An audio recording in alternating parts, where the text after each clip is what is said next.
those lights, and they're ready for kick-off very soon. And I think the key thing is Armin has just got to play something quite sharp. So we are starting off with what could be an English opening. It might transpose into a King's League defence.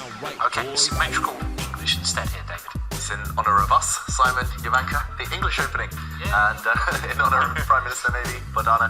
But yeah, this one very symmetrical so far. The players have been copying each other, and Magnus is actually a specialist, I would say, on the white side of these positions. He knows where to put his pieces. He takes a slower kind of approach in these early stages as they decide what pawn structures to go for, which pieces to trade.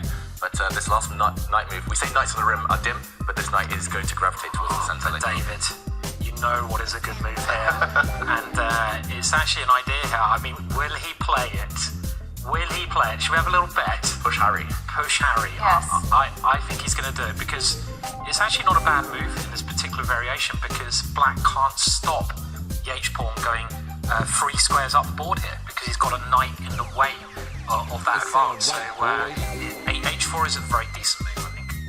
Meanwhile, what is Magnus doing? Tanya, you're looking at the camera there. I think he's doing what we've seen him do in so many of these events, munching on some noodle stuff. It looks like he was getting a bite in, getting some energy going there. Magnus with his food, but knight 8-6, knights on the edge, falling off the hedge. But very often we see these knights go towards the center of the board, either through F5 or later on even through the F7 square once it's vacated with that pawn. Now Harry the H pawn, you guys want to see that move on the board? Doesn't that leave some light squares weaknesses of I knew it was going to happen.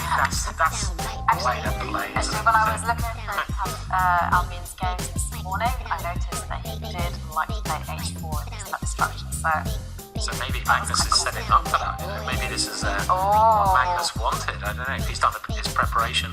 Done his preparation. I would have thought so. And look at that H-pawn go though, David. I mean, that's quite annoying for black, because that black knight, it can be a great piece, but it can also get in the way of some natural moves, I would have thought. He goes H4, he goes H5. This one's going to be fire on the board. Magnus Carlsen instantly continues with his development. We will come back to this as other games are taking off. They're moving the H-pawn all the way to H6.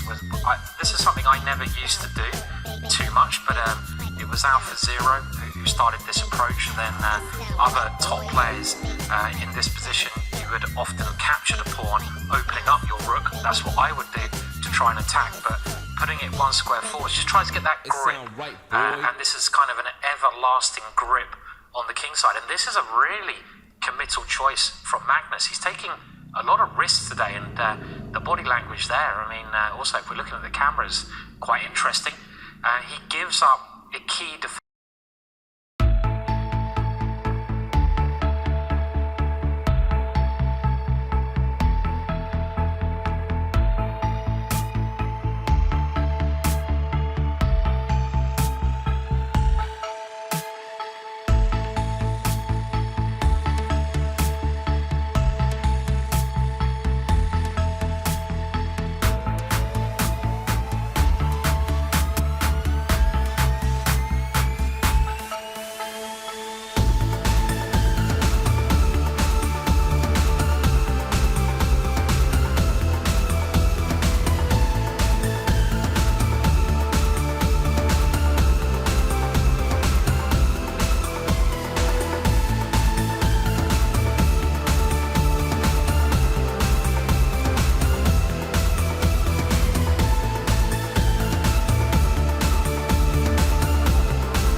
managed to create two passed pawns on either side of the board, and the H pawn is rushing down. He doesn't even need to do it right now. He can try and deflect that white knight from defending the H1 square.